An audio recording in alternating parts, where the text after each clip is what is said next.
Dia siapa yang antara panasnya mau mulakan dulu? Atau nak Jifu juga mula? Dah Haji kami nak mula dulu? Oh tak nak. Okey, bagi Jifu dulu. Bagi Jifu 5 minit. Terima kasih for the talk, and I must first of all memberitahu bahawa saya tidak terjun jadi penganalisis sepatutnya the moderator tidak terjun nanti ini. Jadi saya bukan saya datang daripada Western methodology, Western style thinking. Jadi kita orientalis, guru sama orientalis. Jadi kita banyak mengkritik tentang falsafah hadis itu sendiri. Jadi apabila ustaz highlight masalah kes Albani yang dianggap sebagai tokoh salafi, kita ada satu masalah berat yang saya melihat di dalam pemikiran salafi moden itu sebenarnya. The big problem di mana krisis konflik antara diskurs salafi yang kata kena letak atas dada dengan apa yang diamalkan oleh salaf dulu. Jadi seolah-olah ada krisis kanan. Nombor satu, you have hadis yang terpaksa they have to find hadis. I gonna use perkataan orientalis akan guna, terpaksa menggunakan hadis. Tetapi at the same time sunnah salaf tidak begitu. So you have a problem, crisis kat sana di mana siapa sebenarnya lebih salaf dari situ. You have a problem. And then firstly, secondly, you have another problem is what they call bila sebut tentang la ba'sa. Ahmad bin Hanbal kata, bukan mengapa Ahmad bin Hanbal tidak obvious kata letak bawah pusat pun adalah sunnah. Mengapa dia doesn't say that? Adakah kerana ada satu benda halus ke sana yang dia nak cakap yang lebih sunnah adalah yang lain? Ini hanya la ba'sa sahaja. Yang lebih afdal dia buat mungkin perkara lain atas dada ke anything ke. Why he use the word la ba'sa? Itu sebenarnya. Betul. Okey. Saya ingat tak habis ni. Ya. 5 minutes. 5 minit eh? Saya cuma nak tengok dari segi bukan hanya Imam Ahmad. Kalau kita tengok Imam Ahmad, kita tengok bukan hanya satu buku lah kan. Kita mesti melihat banyak reference lagi lah. Dan saya suka bagi tahu sini la ba'sa tu tak berapa kuat sangat dari segi penekanan tu. Tetapi yang lebih kuat yang kita temui ialah dia tak suka letak atas dada. So ada riwayat menyebut Imam Ahmad bukan semata-mata cakap okey atas pusat sikit boleh, bawah pusat pun tak mengapa, tapi ada satu benda yang agak keras. Dia kata dia tak suka letak orang letak atas dada. Dia tak suka. Ini disebut oleh yang tadi tu dalam buku Masail Abi Daud tu. Abi Daud tanya dan Abi Daud bagi, dan juga dalam buku lain juga sama, buku Ibnu Muflih Al-Furu', kemudian juga dalam Ibn Qayyim pun ada sebut sikit membawa masuk ke itu. Jadi mana sekarang ni saya cuma nak beritahu satu benda je. Nak komen, saya tak tahu kena tak kena. Cuma masalahnya ialah kenapa pertamanya salafus soleh tidak ketat pada satu masalah tapi ketat pada masalah yang lain. Jadi kalau kita benar-benar membawa manhaj salafus soleh, kita mesti selidik kenapa mereka dalam hal ni mereka begitu keras, tapi dalam hal yang kedua mereka begitu terbuka. Kenapa Tirmizi sebut di sisi mereka benda ni luas, yang terbuka, luas. Ibn Qayyim berkata khilaf. Kadang-kadang sedangkan pendapat setengah-setengah tempat Tirmizi keras, Ibn Qayyim pun tutup terus. Sebenarnya sini kita mesti lihat di sebalik benda ni. Kita hanya tak boleh ambil satu sudut je. Dan tak adil juga saya nak ambil pandangan Imam Ahmad kata dia tak suka tak dada, saya pun hentam. Siapa letak atas dada buat benda yang menyalahi apa semua. Saya ambil satu je pandangan Imam Ahmad yang cakap yakrah, dia tak suka. Tapi kita kena tengok semua sebab kenapa dia tak suka, kenapa dia kata begini, dan situ bagi kita kenapa dia kata la ba'sa pun satu benda yang baik juga. Kita akan selidiki kenapa dia kata kalau atas pusat dia kata ya, atas pusat, bawah pun tak apa. Saya pun mungkin melihat kenapa dia kata tak apa tu. Saya melihat pula kepada keterbukaan dia pada sudut ni, dan tempat lain dia keras dalam hal-hal tertentu. Dalam bab ni dia terbuka. Saya nak bawa kepada, kalau kita benar-benar nak menghayati pemahaman Al-Quran dan hadis mengikut salafus soleh, kita kena ikut betul-betul, dan kita kena faham kenapa dia buat macam tu. Mungkin kita boleh berikan panduan syarat-syarat mereka yang mengetatkan dan melonggarkan. Saya pernah ditegur sebagai maklumat tambahan oleh seorang ustaz, sahabat saya juga. Dia sebangkitkan benda ni, dia kata kita kena ada dalil untuk setiap pergerakan solat. Saya kata ya. Tapi ya ke? Kami sembang dia gelak-gelak, kami sembang gelak-gelak ya, tak ada gaduh-gaduh apa, yang gaduh ni orang lain je. Kita sembang-sembang gelak-gelak ya. Saya kata macam mana dia? Boleh ke kita jumpa semua pergerakan solat ada dalil sahih tanpa pertikaian? Semua amalan ada, setiap amalan ada hadis, semua ada. Tak. Kalau kita lihat dalam bab solat ke bab apa, para fuqaha sebenarnya bukan hanya menggunakan hadis sebagai panduan untuk mengeluarkan hukum. Ini semua kita tahu. Tapi cara kita bercakap sekarang ni seolah-olah macam kita nak hadis settle. Tak, kita tak settle. Ada hadis pun tak settle lagi. Kan? Maksudnya pertama tak cukup hadis yang jelas, tapi ada hadis yang tersirat, ataupun tak ada hadis yang jelas, tak cukup, tapi cukup dengan amalan sahabat. Jadi banyak benda dilihat. Sebab tu saya suka bangkitkan kenapa imam-imam ni terbuka dalam hal ni, dan kita pula macam nak highlightkan, saya tak kata tertutup, tapi nak ketengahkan satu je. Sedangkan imam-imam ni ketengahkan banyak pilihan. Jadi adakah macam Sifu cakap tu, saya pun tanya-tanya juga, siapa yang lebih mengikut salafus soleh? Kad merah. Kad merah. Stop. Macam sikit. Okey, tetapi ada problem di sini. Kalau masalah sekarang seolah-olah tidak ada satu clear cut daripada Nabi Muhammad SAW sendiri, which memang tak rasional, kerana solat adalah tonggak tiang agama. Katakanlah tidak ada satu riwayat, ada satu standard yang mengatakan contohnya letak atas dada ke atau bawah pusat ke anything kan. Mengapa tak clear dari segitu? La ba'sa is not strong. Seolah masih lagi bagi ustaz nampak seolah-olah itu satu keterbukaan, tetapi bagi saya tak. Saya nampak bahawa sunnah salaf itu sendiri tak clear kat, seolah-olah they don't know what Nabi is doing, which doesn't make sense. And tambah lagi zaman sekarang pula kata letak atas dada, itu akan create lebih krisis lagi, seolah-olah salafi sekarang lebih tahu cara Nabi solat daripada salaf dulu. Empat mazhab tak buat macam tu. Jadi ada krisis lagi, tambah masalah lagi. Jadi sekarang is that, why is it that satu solat sebagai tiang agama, tetapi ada khilaf? Sepatutnya tak ada khilaf tak? Dan kita solat banyak kali satu hari. What's the problem?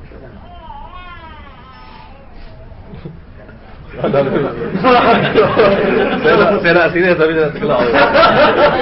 Ni tak boleh, kita kena serius. Saya tengok seronok tengok Sifu bagi.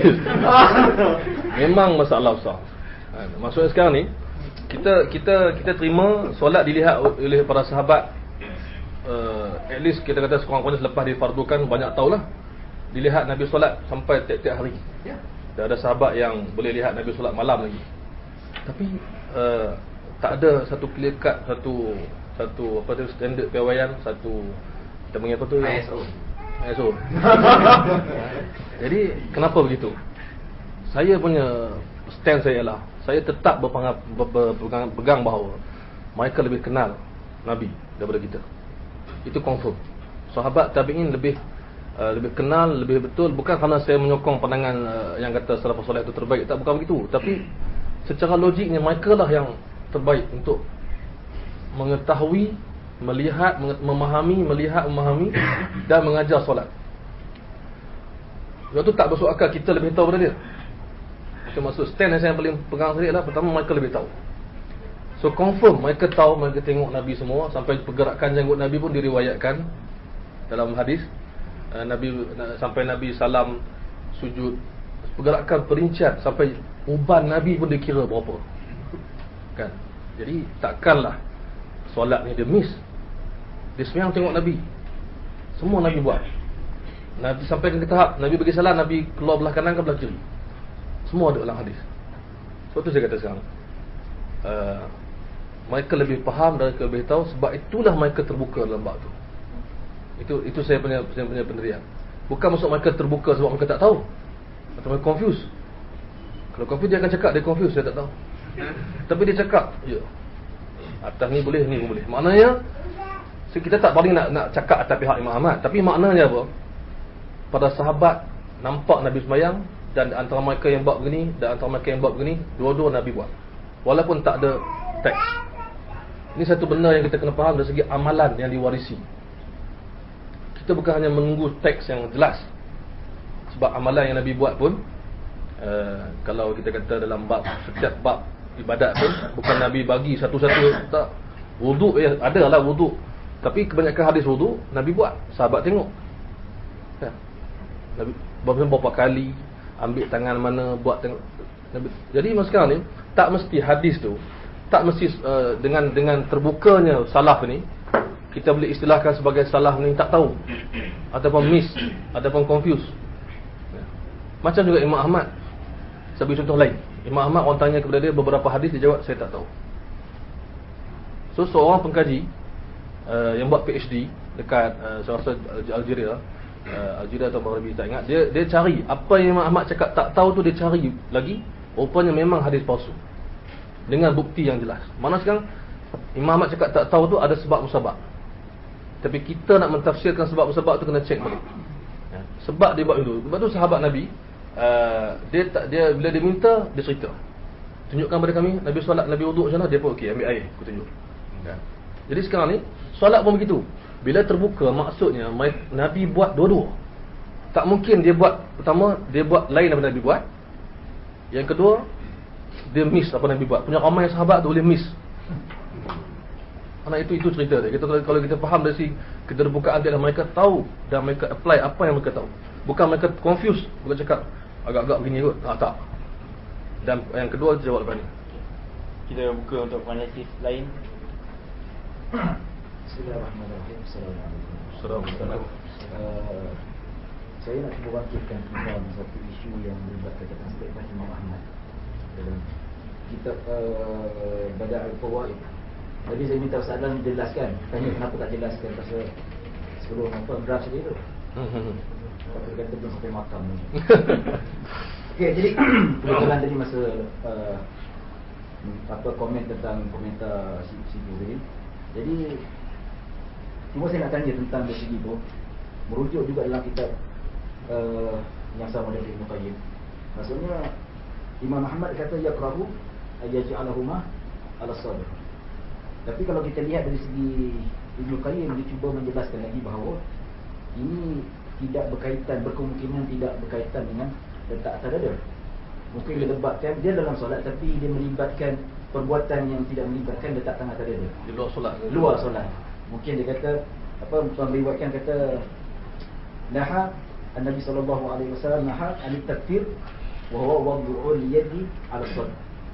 Maksudnya bukan melarang Imam Ahmad tak suka letak tangan atas dada ketika solat, tapi maksudnya larangan. Maksudnya di luar solat letak tangan atas dada dan tunduk pada orang lain. Itu penafsiran. Maksudnya khudu' anillah. Maksudnya cuba tunduk atau hormat atau begitu, yang Imam Ahmad tak suka. Menunduk macam ni, hormat pada orang yang biasa ada berlaku kadang kita raja macam ni. Itu yang maksudnya. Tapi mungkin saya nak minta dari segi penjelasan Ustaz Adlan. Mungkin dapat jelaskan dari sini, apakah bukti-bukti yang Ustaz Adlan boleh buktikan bahawa statement Imam Ahmad ni berkaitan dengan ianya letak dada ketika solat, ataupun ada pendapat daripada Hanabilah ni yang validate tentang statement Imam Ahmad ni. Okey. Jadi pertamanya hadis tentang tu dia tidak sahih, dan Syekh Al-Albani sendiri pun kata tidak sahih. Cerita sekarang ni ialah dalam buku tersebut Ibnu Qayyim cuba mentafsirkan kenapa Imam Ahmad tidak suka meletakkan tangan di atas dada. Dia setakat yang kita tahulah, dia yang bawa hadis tu. So bukan Imam Ahmad yang bawa hadis tu. Wallahu a'lam, mungkin juga sebab ialah Imam hadis tak sahih. Imam Ahmad pun tahu. So dia tak merujuk. So yang merujuk kepada hadis tu ialah Ibnu Qayyim. Tetapi kita dapati Abu Daud tadi langsung tak kaitkan dengan hadis tu. Tapi dia sendiri yang belajar dengan Imam Ahmad, dan dia sendiri yang simpulkan apa yang Imam Ahmad pegang. Dan dalam kitab Al-Furu' Mazhab Hanbali pun Ibnu Muflih di antara yang yang kita kata setarah dengan Ibn Qayyim Muflih yang beritahu fiqh ni. Dia ada kitab dia terkenal Adab Syar'iyyah. Ibn Muflih kata pun sama. Imam Ahmad tidak suka letak tengah tak ada. Jadi kalau kita nak kata hanya Ibn Qayyim yang cakap macam tu, hanya tu mungkin boleh lah. So sekarang ni kalau kita daifkan hadis tu pun, dan kita daifkan tafsiran hadis tu pun, dia masih lagi ada argument tu masih ada. Iaitu pandangan Imam Ahmad sendiri dalam banyak kitab daripada banyak orang yang tak menggunakan apa hadis tu. Itu maksud dia. Dan lebih jelas ialah Imam Ahmad riwayat hadis ala sadrihi, tapi dia sendiri fatwa lain. Itu maksud dia. Itu lebih jelas daripada kita mana dhaifkan hadis tersebut lah, ataupun dhaifkan syarah hadis. Dan hadis tu pun mengikut Syekh Albani sendiri tidak sahih. Kan? Jadi makna saya rasa kalau pun kita terima tafsiran tu tak tepat, tapi masih lagi ada lagi hujah lain yang masih kita perlu, bukan Imam Ahmad seorang maksudnya, bukan satu kitab Ibn Qayyim saja, bukan Imam Ahmad seorang, bukan imam lain sahaja.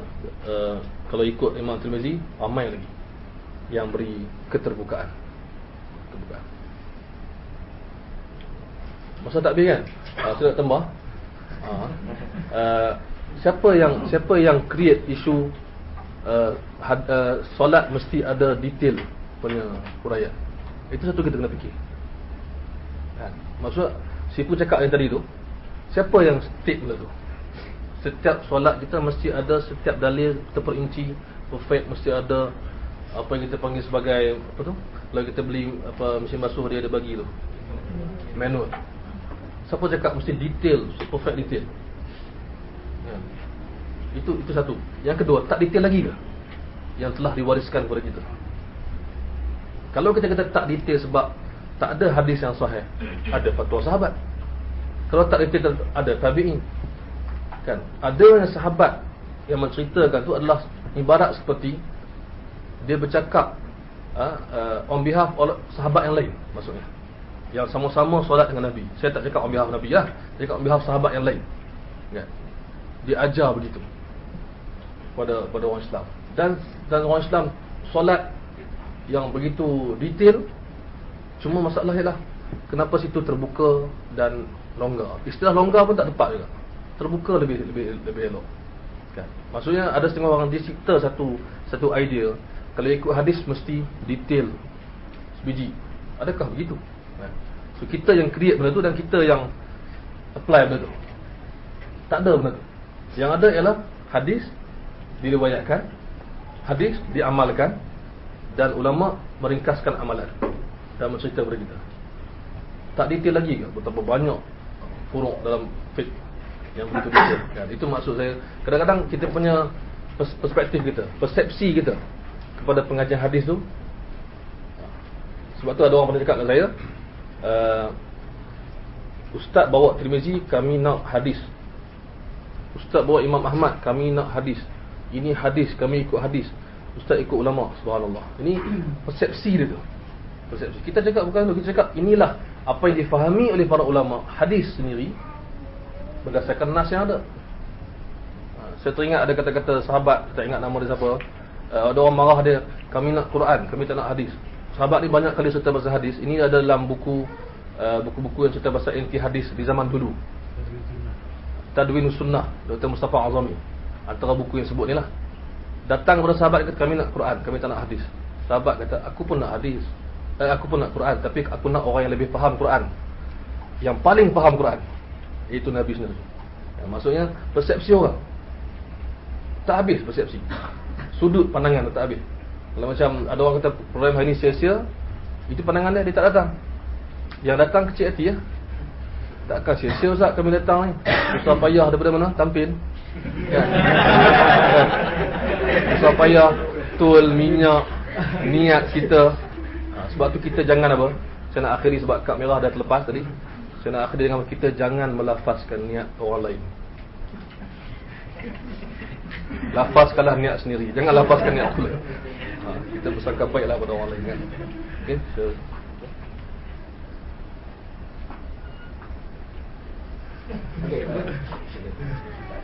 Okey, dari segi metodologi mungkin agak lain sikit, tapi mungkin dia masih berkaitan. tentang apa letak tangan atas dada. Dari situ Syekh Albani cuba mendatangkan satu metodologi yang agak berlainan dengan ulama salaf dari segi sudut istinbat fiqh, terutama yang kita bincang tentang letak tangan atas dada ini. Jadi kat sini kalau kita lihat macam jelaskan tadi, kami ikut hadis, yang Ustaz ikut ulama, ya. Jadi sebenarnya kalau kita perhatikan dari detail itu, kita mungkin akan lebih memahami kenapa hadis itu dan sebagainya. Tapi kat sini bukankah ia akan menimbulkan satu persepsi yang agak kurang menyenangkan kepada kita sebagai pecinta ulama, yang melihat kalau Imam Albani ini dia tidak mengikut metodologi salafus saleh.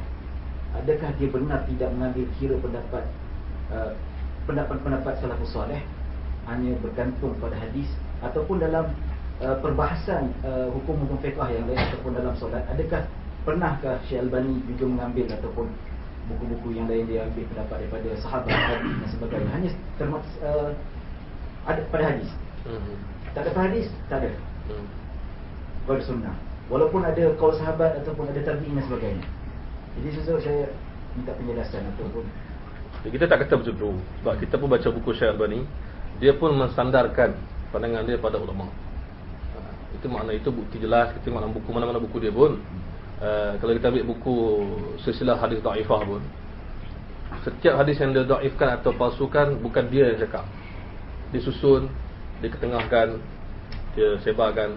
Dan bila mana dia mensahihkan hadis pun, dia mengetengahkan kaedah, qawaid tu, mengikut mustalah. Dia selalu ulang dalam buku dia, kama huwa muqarrar fil mustalah, kama huwa muqarrar fil mustalah, sebagaimana telah dijelaskan, ditetapkan dalam mustalah. Jadi cuma masalah kita sekarang ni ialah, kalau kita lihat dalam topik sekarang kita bincang sekarang ni, memang kita dapati Syekh Albani tidak dapat menemui banyak penyokong kepada kesimpulan yang dia buat. Dia jumpa tapi tak ramai. Sebab tu dia cuba beritahu dalam ni, sekurang-kurangnya saya ingat 3 ulama yang menyokong kesimpulan dia buat. Sebelum tu kita kena ingatkan balik, kesimpulan dia ialah meletakkan tangan atas dada ni, inilah satu-satunya sunnah, yang lain adalah dhaif atau tidak ada asal. Itu pandangan dia, kesimpulan yang kita nak bincangkan dia. So dia terpaksa cari, sebab dia tahu, dia sendiri pun tahu, semua orang tahu kita mesti sandarkan pada seseorang yang memahami dulu pada kita. So dia jumpa tiga sandaran. Pertama ialah yang dipanggil amalan daripada Ishaq bin Rahawai. Okey, Ishaq bin Rahawai. Okey. Yang dikatakan dalam buku dia diambil daripada kitab Masail daripada Marwazi. Ishaq bin Rahawai ni kita tahu sezaman dengan imam-imam yang dulu, Syafi'i dan sebagainya, guru pada Imam Bukhari. Dia kata di sini dia ambil nas daripada Marwazi yang mengatakan bahawa Ishaq telah mengamalkan sunnah ini. Okey, dalam buku itu. Okey. Tetapi bila dilihat di situ, ramai pengkaji-pengkaji lain, termasuk daripada negara-negara Arab sendiri, yang membincangkan balik, betulkah nas itu digunakan pada tempatnya. So sekarang kita bukan bincang soal Ishaq buat ke tak buat, tapi dia buat something. Adakah something dia buat tu ini atau sebenarnya ini? Iaitu cerita dia tentang doa qunut. Jadi cerita doa qunut dalam nas tu pun dia kata wa yarfa'u yadayhi ila fil qunut wa yaqnutu qabla ruku' wa wada'u yadayhi ala ni ataupun ni. Jadi ni ataupun ni. Okey. Nampak? Sekarang ni adakah yada'u yadayhi tu macam ni atau macam ni, angkat tangan doa? Jadi ulama bincang panjang nas ni. Dan yang antara yang menimbulkan keraguan lagi ialah mazhab Ishaq bin Rahawai sendiri pernah dinukilkan daripada dia mengatakan bahawa bawah pusat tu lebih tawaduk. Ini lain daripada apa yang di sini. Kalau kita kata dua-dua okey, kita anggap macam dia terbuka, kejap dia begini, kejap dia begini, mungkin. Maksud dia tak fokus satu je. Jadi itu satu. Kemudian maksudnya saya pertikaikan dari segi adakah dia boleh jadi hujah. Kan? Idea itu betul. Idea dia adalah mencari salafus saleh yang beramal dengan kesimpulan itu. Yang kedua ialah Qadhi Iyad, Imam mazhab Maliki, dalam buku dia Mustahabbatus Salah. So Imam Qadhi Iyad ini, Syekh Albani telah ambil pandangan dia, mengatakan bahawa meletakkan tangan kanan di atas tangan kiri indan nahri, sini ya, lebih kurang sini. Jadi Qadhi Iyad ni pertamanya dia bukan terlebih awal daripada ulama-ulama mazhab dan hadis ialah. Okey. Yang kedua ialah cuba tengok buku tu, tajuk dia apa? Mustahabbatus solah. Perkara-perkara yang digalakkan dalam solat. Okey, nampak? Dia tak menjadi kewajipan. Dia tak menjadi kewajipan. Tapi aku ialah saya tak baca buku ni lah. So, kita ambil daripada apa yang dinukilkan oleh Syekh Al-Albani dan orang lain. Cuma yang dikatakan di sini ialah apakah yang disimpulkan oleh Qadhi Iyad. Yang ketiga, saya nak beritahu 3 salaran. Yang ketiga diambil daripada pandangan anak oleh Imam Ahmad yang mengatakan Imam Ahmad buat benda ni. Tapi dia datangkan lafaz itu, lafaz bahawa fawqa surah saja, tidak ada lafaz ala sadri. Maksud dia ambil pandangan Imam Ahmad, adapun anak daripada Imam Ahmad mengatakan Imam Ahmad sembahyang letak fawqa surah, di atas, bahagian atas. Dia tak beritahu dada pun. Semula sekarang ni 3 sandaran yang diberikan oleh Syekh Al-Albani itu pun masih dipertikaikan, tetapi terlalu banyak benda lain yang menunjukkan bahawa ulama lain yang lebih ramai, yang lebih awal beramal dengan lain daripada itu. Terbukanya luas. Terbuka, sangat-sangat terbuka. Maknanya kalau mana Syekh Al-Albani memang dia bukan masuk ambil hadis tanpa ni, dia ambil juga. Tapi sekarang kita pertikaikan sekarang ni, kenapa dia jadikan itu sahaja? Okey, itu saja, inilah saja. Dan bila ada orang tegur dia untuk lebih terbuka, dia kata kita tolong kritik hadis yang saya bentangkan, dia kata. Bukan kritik pandangan saya terbuka atau sempit. Itu sebab tu ada orang kritik hadis. Maksudnya apa ni, begitulah cerita yang saya boleh cakap. Assalamualaikum. Ada satu persoalan. Tadi Ustaz ada mengatakan bahawasanya kita telah bincang tentang pergerakan-pergerakan dalam solat tu perlu dialih. Jadi mungkin satu kaedah dalam fiqh yang mengatakan bahawa al-aslu ibadat haram. Setiap ibadat itu bermula dengan haram kecuali dia datangkan dalil. Mungkin dalam kitab Syekh Al-Albani pun ada menyebut tentang apa hadis menyebut sallu kama ra'aytumuni usalli. Jadi kalaulah kita katakan bahawasanya apa ni, pandangan Al-Albani mengatakan yang lain itu semua sahih. Tak, apa yang ala sadri itu menunjukkan sahih. Apakah ini menyalahi yang kawaid fikiyah tadi? Okey. Ataupun kedudukan yang mana pandangan yang Ustaz beritahu tadi bahawasanya ra'yu pandangan-pandangan ulama atau pandangan-pandangan para sahabat tadi merupakan dalil kepada luasnya kedudukan meletakkan tangan atas mana-mana tempat antara sabri dengan surah. Okey. Bab fiqh ni saya tak boleh cakap banyak lah, bukan bidang fiqh kan. Apa tanya Dr. Mazli ya. Tapi saya tertarik dengan hadis tu, sallu kama ra'aytumuni usalli.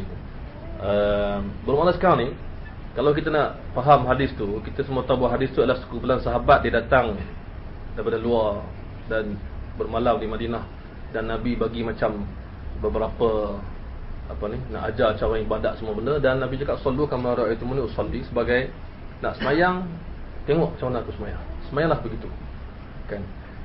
Tetapi para ulama kita fahami bahawa mereka menyebut bahawa bukan hadis tu saja hadis solat. Banyak lagi hadis. Itu lebih kepada syiar. Satu syiar semayang ikut Nabi. Tapi adakah para sahabat ni, kalau kita kata begitu, adakah mereka ikut sepenuhnya sebiji macam Nabi? Adakah para ulama menyatakan bahawa setiap pergerakan Nabi adalah rukun? Kalau kita bincangkan balik, sebenarnya ulama mengatakan setiap pergerakan Nabi ada yang rukun, ada yang bersifat tidak rukun, ada yang bersifat bahkan lebih pada tu keperluan. Jadi sebab tu kita memahami, saya setuju dengan maksud kita memahami Quran dan hadis mengikut salafus soleh, ialah kita memahami mengikut para sahabat, tabi'in dan para ulama mazhab semua, supaya kita boleh letakkan nas pada tempat dia. Kita tak ambil kaedah baru. Sebab kalau kita faham sallu kama ra'aytumuni usalli secara begitu sahaja, kita akan faham bahawa semua perbuatan dan bacaan dalam solat adalah wajib, rukun. Tapi tak begitu. Tak begitu. Dan seolah tidak ada kepelbagaian, ataupun seolah semuanya dihimpunkan sekali. Sedangkan ada kepelbagaian hukum. Benar hadis tu perlu dipahami betul dengan konteks dia dan sebagainya. Dan benar kalau kita lihat para sahabat, dia tak akan buat benda yang menyalahi apa yang Nabi buat. Ya, confirm lah. Ya. Jadi bila kita kaitkan dengan benda-benda ni, kita faham bahawa sahabat lebih memahami bagaimana solat Nabi, dan daripada kefahaman itulah yang kita ambil. Walaupun nas tu ada ke tak ada, tak apa. Sebagai contoh mudah, dari mana hadis yang sahih kita ambil, tegur imam kalau dia salah pergerakan atau bacaan. Ini disepakati tidak ada hadis yang sahih, tapi dibuat oleh sahabat. Dan adakah hari ini kita akan mengatakan sebab tak ada hadis sahih kita tak tegur? Ya. Beberapa benda, qunut witir bulan Ramadan, adakah hadis yang sahih dalam Bukhari, Muslim dan sebagainya mutawatir? Ini orang yang tahu saja akan faham bahawa hadis yang sahih ada, tapi ia mesti difahami dengan sahabat dan para tabi'in dan para ulama. Itu baru tepat. Dan kepelbagaian itu ada dalam diri Nabi sendiri. Kan? Contohnya hadis sahih tentang mengangkat takbir. Ada sampai bahu, ada sampai telinga. Ini semua orang terima. Kedua-duanya hadis yang sahih. Bermakna ada kepelbagaian sendiri dalam hadis-hadis. Mana kita tak boleh macam macam solukan merok sendiri. Macam tu juga hadis yang saya sebut, idza sami'tumun nida faqulu misla ma yaqulu muadzin. Hadis Bukhari dan lain-lain. Kalau dengar azan, sebutlah seperti mana disebut oleh muadzin. Kenapa kita sebut hayya 'alas salah? Kita jawab la haula wala quwwata illa billah. Sebab ada hadis lain yang menyokong dan menjelaskan hadis ini. Begitu juga dengan hadis la taqumus sa'ah hatta la yuqala fil ard Allah. Tidak akan berlaku kiamat sehinggalah tidak ada di bumi orang yang bercakap Allah. Bila kita cari riwayat, rupanya riwayat itu ringkas. Yang jelasnya ialah la ilaha illallah. Maksud tidak ada orang Islam ketika berlakunya kehancuran bumi. Kalau orang sebut tu Allah, Allah tak masuk Islam. Dengan sebut la ilaha illallah boleh masuk Islam. Bila kita kaji balik riwayat, rupanya ada riwayat yang ikhtisar. Hatta la yuqala fil ard Allah. Sebenarnya ialah hatta la yuqala fil ard la ilaha illallah. So kadang-kadang benda ni kita kena saya tak kata kita nak ajar siapa-siapa, tapi ulama telah tetapkan kaedah. Ulama telah tetapkan kaedah bahawa, dan yang menarik Haji kami sebut, dalil tu apa? Adakah semata-mata teks Al-Quran tanpa pentafsiran? Adakah semata-mata teks hadis tanpa huraian? Itu kena pergi balik. Okey. Mungkin yang terakhir. Masuk lalu. Okey. Kita kena lihat di komen, kita lihat teks Albani yang first time saya membaca masa saya undergraduate di Iskandaria University pada tahun 1990 di Singapura itu sendiri. Pada masa itu still saya anggap satu masterpiece, tapi kita tengok konteks di mana kitab ini ditulis. Pada masa itu budaya terlalu mengikut, bila kita lihat solat kita ikut budaya masa kini, ikut guru cakap, ikut ulama cakap. Jadi Albani metodologi sangat-sangat kena pada masa itu. Kerana dia kata mengapa melihat ulama cakap, kalau kita semua kata kod ulama sana, kod ulama sini, semua jadi halal, semua jadi boleh. Ya? Ulama kontradiksi ada satu sama lain. Jadi dia kata untuk solve masalah kontradiksi, solve masalah konflik, kita kena kembali pada Al-Quran dan hadis, di mana semua ulama agree on that, is ijma ulama. Jadi that's why setiap pergerakan dia kod hadis, setiap pergerakan dia kod hadis, and because of that he is known as a literalist hadis. Literal hadis itu sendiri. And tetapi apa yang saya nak highlight di sini ialah bagi saya Albani tak seliteral macam Bin Baz lagi literal. Di mana bagi dia meletak atas dada itu bukan sekadar pada selepas takbir itu letak atas dada, tetapi Sami'allahu liman hamidah pun letak atas dada. Because lepas Sami'allahu liman hamidah letak atas dada. Qiyam juga. Qiyam juga. Jadi kat sini seolah-olah what they call hadis itu bukan sekadar untuk hadis tu salah. Kalau nak jadi literal lah, coba literalis lah. The literalist movement di dalam Salafi movement itu sendiri nak bila bergantung pada hadis sahaja dan meletakkan amalan salaf itu salah second place atau ke tepi.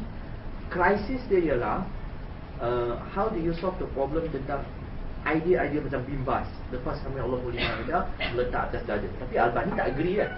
Tak agree. So, ada kontradiksi kat sana. Sejauh mana, to what extent we can go far apabila kita dah jadi literalist hadis, sejauh mana meletakkan amalan salaf itu sendiri. Tetapi kalau kita guna amalan salaf juga, ada satu masalah juga timbul, di mana kita akan membuka pintu untuk orang quote kata ulama untuk justifikan ini halal, itu juga satu masalah. Dia pintu untuk fitnah, pintu bid'ah juga akan terbuka luas, kerana ulama dulu pun ada yang kata satu amalan bid'ah, yang lain boleh kata ini sunnah. Itu how do you solve this crime? These two methodology yang berbeza, yang sama-sama ada kelemahannya. Ini yang saya kena buat, nak bincang ramai lagi, nak solve benda ni. Bukan tak logik lah saya nak boleh bagi jawapan, sebab saya pun nak memahamkan soalan tu. Saya tahu sifu ni teman siapa. Cuma yang saya boleh bagi pandangan yang sekadar untuk ajak berfikir lah. Ajak kita fikir lah. Sebenarnya tak mungkin kita boleh kembali kepada Al-Quran dan hadis semata-mata tanpa huraian ulama. Pertamanya tak mungkin disebabkan Quran itu sendiri menetapkan ia dihuraikan oleh hadis. Satu, kan? Untuk Nabi menjelaskan, Nabi sebagai penjelas kepada Al-Quran. Kemudian Quran sendiri tak akan dapat difahami kecuali kita memahami bahasa yang digunakan pada waktu itu, kan? Maksudnya kita nak faham Quran macam mana kalau kita direct pergi pada Quran. So ini kembali kepada persiapan kita untuk memahami Quran dan hadis, kan? Maksud okey, tak apa, syiar adalah kembali kepada Quran hadis, tapi semua yang mengikut yang mempromotkan fahaman salaf, tak kiralah siapa-siapa pun, dia akan mesti quote Quran dan hadis mengikut fahaman salafus salih. Kenapa dia sedar benda ni? Tak kisahlah ada orang setuju tak setuju, tapi saya setuju secara umum. Memang tak mungkin kita boleh faham Quran dan hadis tanpa merujuk kepada sahabat dan tabi'in dan semua. Tak mungkin. Sebab mereka duduk di zaman tu, mereka faham, dan Nabi juga menyerahkan kepada mereka untuk memahami benda tu, dan menyerahkan mereka untuk memahamkan orang lain. Kudrat tak gunalah Nabi hantar mereka jadi pendakwah di sana sini, ya. Maknanya mereka inilah yang boleh bawa benda ni. Jadi bila kita cakap macam tu, tapi sayangnya kadang-kadang yang gunakan syiar ni, dia kembali kepada Quran dan hadis saja. Dia kata dia guna fahaman salafus salih, tapi bila kita bagi fahaman salafus salih yang contoh dalam isu ni, ada sebahagian lah, saya tak kata semua, ada sebahagian yang tak mau terima. Jadi ke mana syiar kita tadi? Bagi yang belajar hadis lagi jelas, kita cek sahih dhaif hadis ni guna apa. Di antara satu cabang ilmu yang kita perlu gunakan, saya tak katakan segala-gala, tapi satu cabang adalah jarh ta'dil. Jarh ta'dil datang dari siapa? Siapa yang cakap rawi ni dhaif, rawi ni siqah, rawi ni apa? Siapa yang cakap? That mean you boleh ke cek rawi tu? Bagaimana imam-imam tu cek? Sebab kita kata kita tak boleh ikut ulama kan. Mungkin dia salah, okey, kita cek sebelum tu boleh. Macam mana kita nak cek tak ada kelengkapan? Kita tak hidup zaman tu, tak kenal suasana zaman tu. Hadis sampai kat kita pun dalam bentuk bertulis type cantik, ada baris semua. Zaman tu dia salin hadis kalau 100,000 kali tak, 100,000 hadis lah dia tuliskan tangan dia. Dia salin lagi buku tu, dia ulang lagi salin. Orang minta buku, orang tu kena salin pula. Dia tak ada photostat ataupun beli dan sebagainya. Download lagi tak ada. Kan? Mana sekarang kelengkapan kena fikirkan juga, kelengkapan kita. Kan? Boleh ke kita memahami Quran dan hadis tanpa kelengkapan ni? Saya rasa semua orang tak setuju. Tapi syiar dia begitu. Syiar dah betul lah saya rasa. Tema tu dah betul. Kembali kepada Quran. Okey. Yang membuka ruang pula sebenarnya dia tak kembali juga. Dia kembali kepada pendapat yang dia suka dia ambil. Ini tak kena juga. Dalam manhaj ilmi kita bukan kembali kepada yang kita suka dan kita cari. Dulu kita pernah bincang pasal yang perempuan jadi imam tu kan. Rupanya dia salah quote pun. Imam-imam yang dia kata kononnya menyokong tak cakap macam tu pun. Sebab tu kadang-kadang kita terlampau nak cari sampai kita dah ada dah keputusan kita. Kita cari itu hanya untuk memuaskan apa yang kita nak. So sekarang ni kita cari betul-betul apa yang kita nampak sekarang depan mata kita. Itu cerita. Sebab tu kita kena, saya bangkitkan hal ni kerana apa? Kita memang nak pegang kepada sunnah. Bisa ulang balik kata-kata sahabat, kita juga nak orang yang lebih faham sunnah daripada kita. Kalau sahabat tu guna Quran, Nabi lebih faham Quran, kita guna sunnah sahabat, tabi'in dan ulama terdahulu lebih faham sunnah daripada kita. Itu maksud saya. So kalau krisis timbul mana lagi besar maksudnya? Kalau saya akhafu dararain kita ambil akhafu dararain sama ada kita mengatakan ulama saran yang semua tak kena dengan sunnah, atau kita mengatakan macam mana? Kita nak kata ulama salah tak kena, kita saja yang kena, atau kita kata kita salah, ulama salah betul. Saya rasa aqafatul ra'i lah. Aqafatul ra'i. Adlan Abdul Aziz salah, Imam Ahmad betul, Imam Syafi'i betul. Itu lebih darah, lebih rendah. Kalau kita mengatakan Imam salah, Ustaz Adlan betul, kamu teruk lah ni. Ini dah sampai tahap. Itu maksud saya. Saya harap semua faham maksud saya tu. Okey. Okey, jadi kita punya segmen analisa kita sampai di situ saja. Memang bila nak mula tu, kita nak warm up tu susah. Tapi bila dah start tu, dia tak mau berhenti, susah nak berhenti. Jadi, tapi itu saja masa yang kita ada.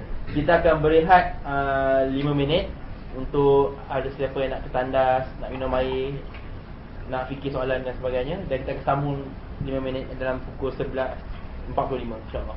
12.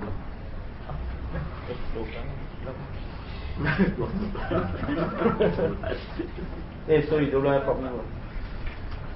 Okey, sementara ada yang pergi tandas dan sebagainya, ada pengumuman dari pihak penganjur. Okey, di luar tu kalau nampak di pintu tu ada jual t-shirt. Okey, itu bukan t-shirt bundle. Itu adalah projek daripada salah seorang teman orang yang baik juga dari DIS, iaitu Brother Yusri. Dan harga t-shirt tu ialah RM25 satu. Jadi sesiapa yang berminat nak pakai t-shirt, boleh lah.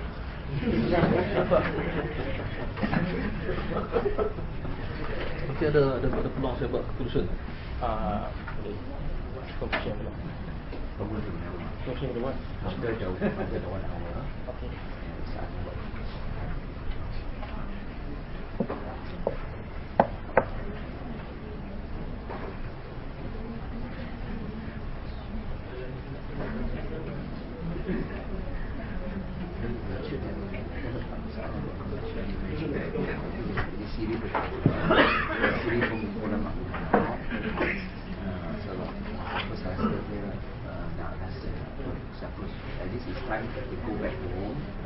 Tengok DVD tu, ya, kita akan letak dalam YouTube lah.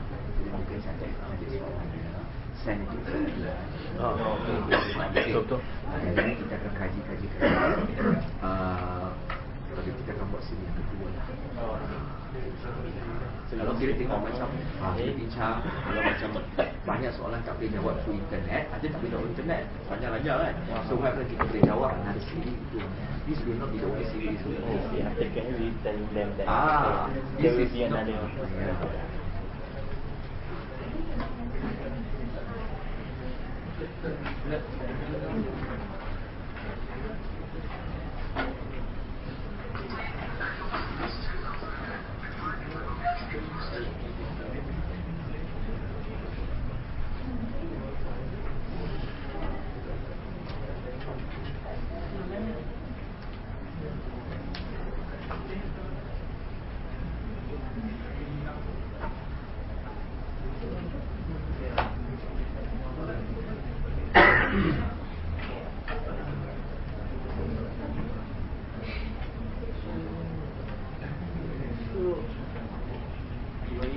So if they have question, hantar question hantar kat mana? Questions? If they after they study the video, study kat lagi buat kerja. Saya was suruh tak email dulu.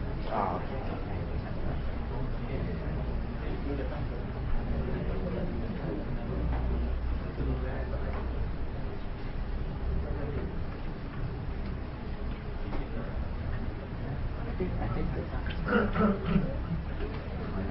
line is worth CC tadi. So that you boleh sort of you sort of neutral kan. Tak bisa bayangkan bisa lupa ni apa yang dia perlu jawab lah. Kalau agak soalannya mungkin okay. CC kat you.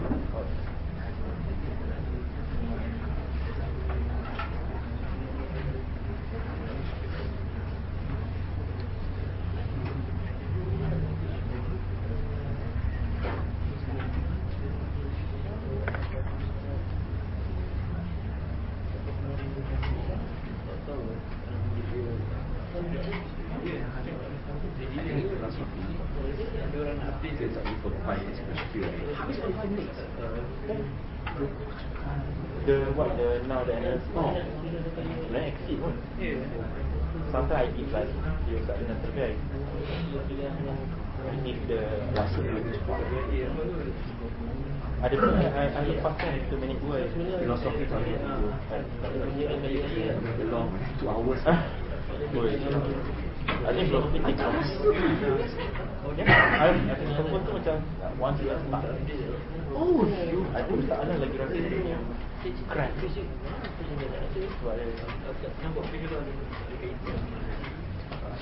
but of course, that depend on the good question in the analysis. Like, it's not if you ask simple thing. Yeah. 45 minutes.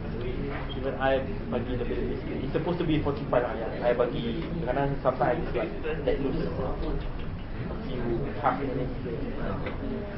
But even sometimes you dah still go on juga for a half minute, 1 minute.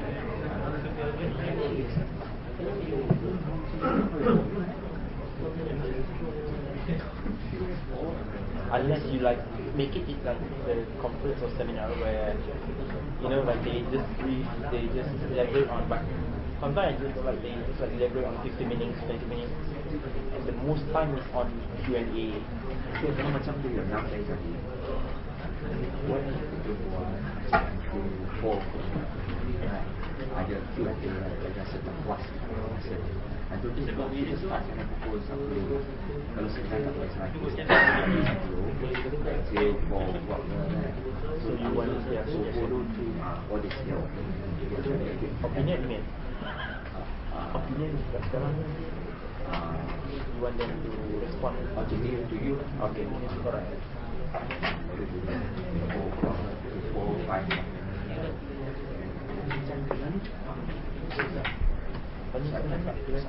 Apa tu? Tak rasa 45 minit. Tak rasa. Dari kita buat satu hari aku cucuk pada masa berlalu. Tak rasa. Kena expect. Betul lah. Oh, tak kena. Itu pun bagi lagi masa silap-silap kan. Kena tambah lagi. Ada file apa? Kejut saya last question. Tapi best lah. Saya sampai tak boleh jawab. Sebab tak faham.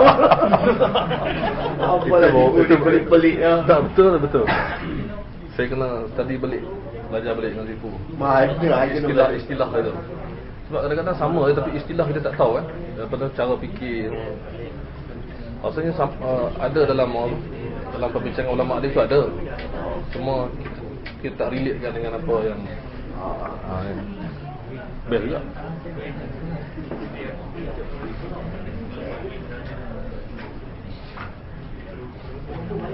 Okey, sebelum kita mula, saya bagi 1 minit lagi untuk kalau ada siapa yang ada soalan bertulis. Maaf lupa nak maklum kan. Kalau ada sesiapa yang mungkin malu nak tulis atau dia rasa suara dia aurat, malu nak cakap ni kan.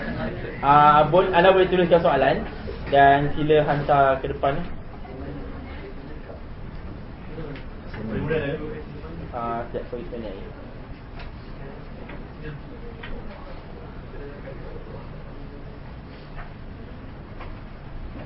Maaf, buat masa ni kita tak ada khidmat SMS untuk soalan. Belum lagi. Kalau akan datang boleh bisnes. Hantarkan soalan. Boleh buat bisnes. Sekali SMS 50 sen.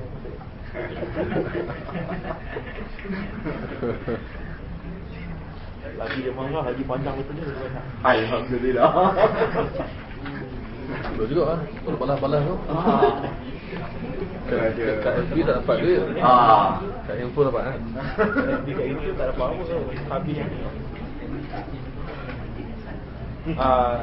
Bismillahirrahmanirrahim. Baiklah, kita sambung kembali kepada sesi muncaknya, iaitu soal jawab. Dan kita bukakan kepada semua yang berada di depan ini, tak kisah penjaga masa ke, penjaga audio ke, yang di luar ke, tak kisah, kita bukakan untuk semua. Penganalisis pun kalau ada soalan lagi mahu bertanya pun boleh bertanya lagi. Dan seperti biasa, hukum masjid adalah setiap seorang maksimum 5 minit, tak boleh lebih. Jadi kalau anda ada komentar pun boleh juga kongsikan, tapi sekali lagi 5 minit saja. Jangan topik lah. Dan kalau boleh jangan lari daripada topik lah. Janganlah cerita makan di mana soalan tahu. Kita nak Berapa isteri ya? berapa isteri sama. Kita terus pada topik. Dan peringatan lah, kalau siapa yang lebih masa tu, penjaga masa belakang tu garang. Jadi kita buka untuk soalan. Kalau ada yang bertulis, sila cepat untuk hantar ke depan. Kita buka pada floor. Ni kesan makan brunch. Kena pusing. Boleh pusing?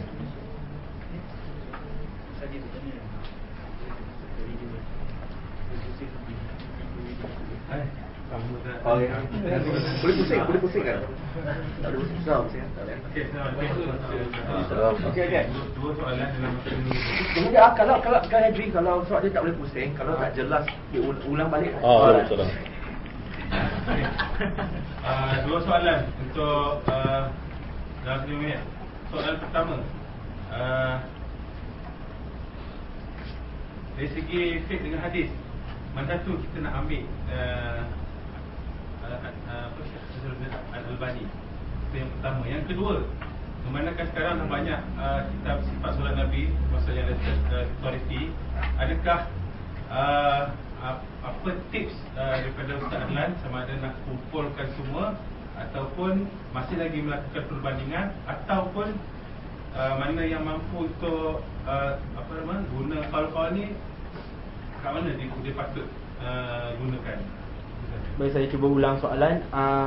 Soalan yang pertama adalah melihat untuk Syekh Al-Albani, maka kita nak ambil yang mana dari segi fiqh dan hadisnya, sama ada nak ambil fiqh saja atau hadisnya, atau kita ambil hadis saja juga gitu.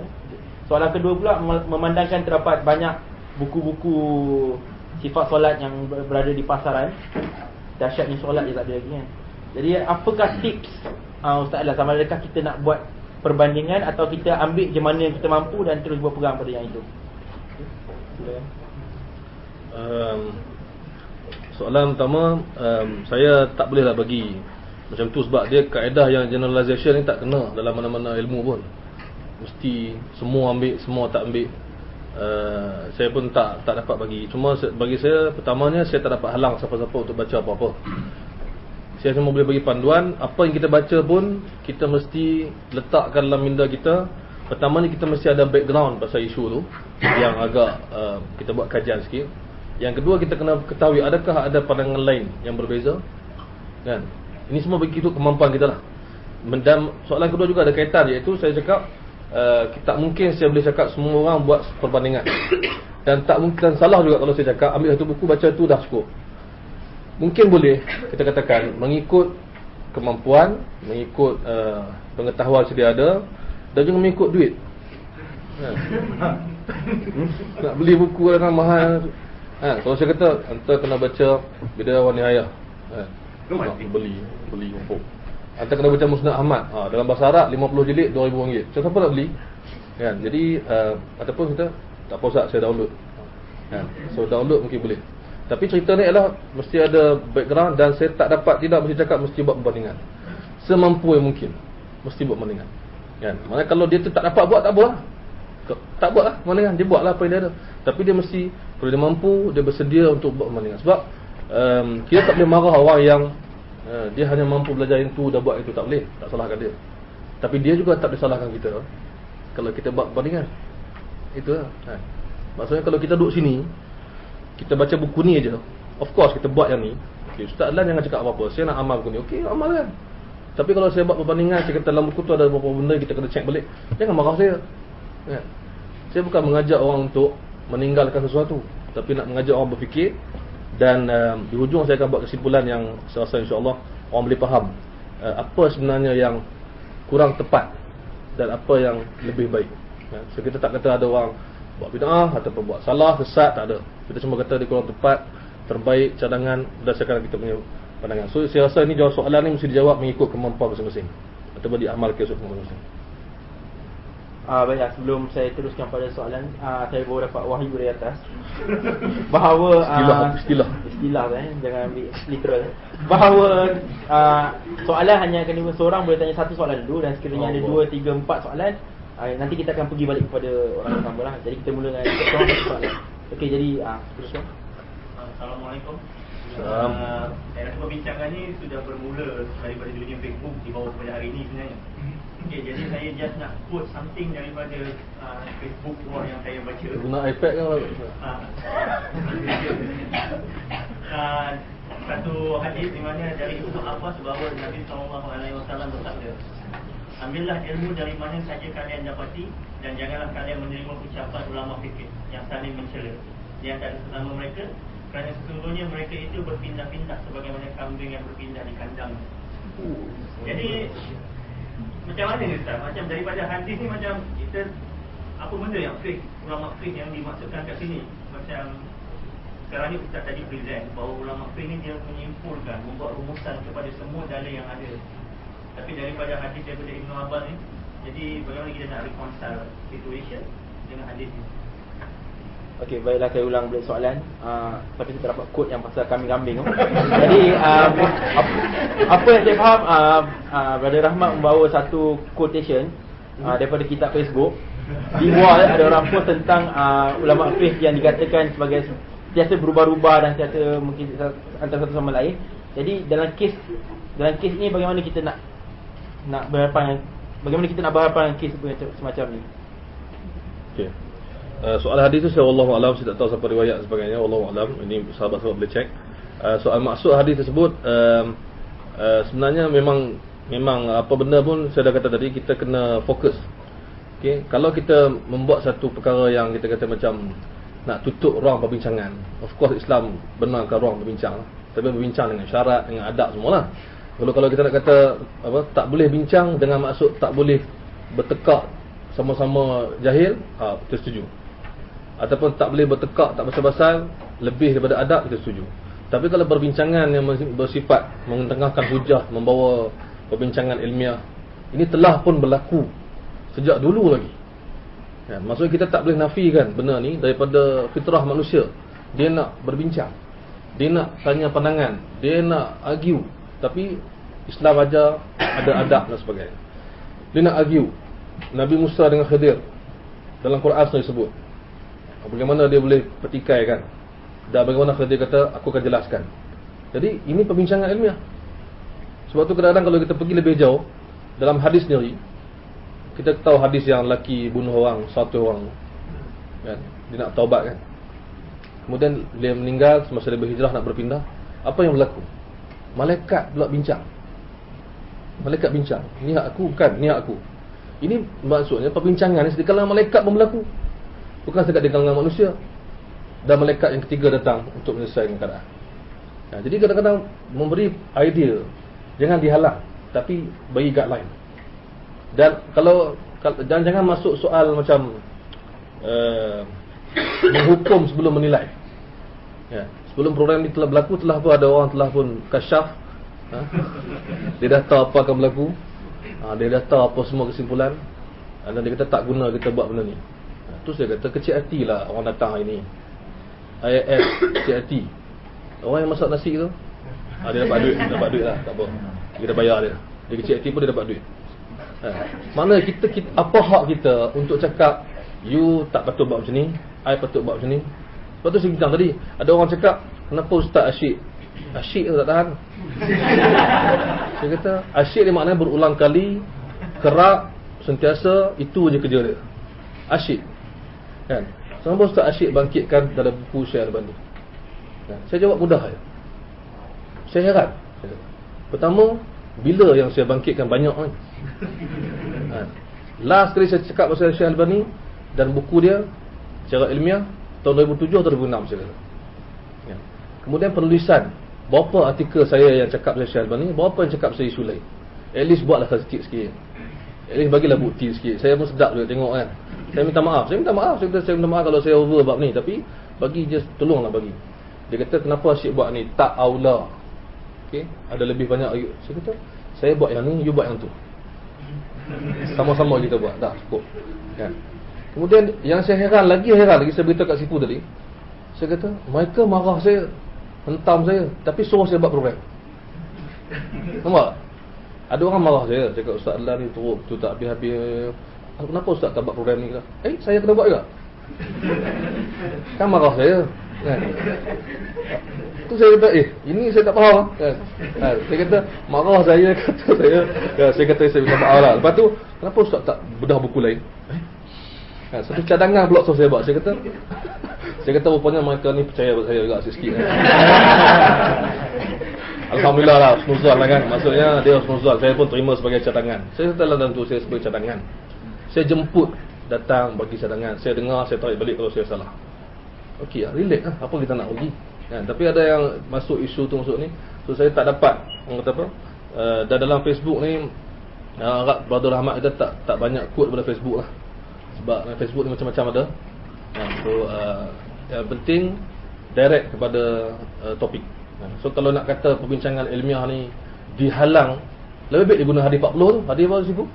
Yang iyakum apa ni hadis nasihat. Bukan lepas tu. Hadis yang cakap waqtilafum ala anbiya'ihim sebelum tu. Kafratu masailihim. Kan? Apa? Inna ahlaka man kana qablakum kathratu masailihim. Orang benda yang menghancurkan umat-umat sebelum kamu ialah banyak sangat bertanya. Guna hadis tu terus.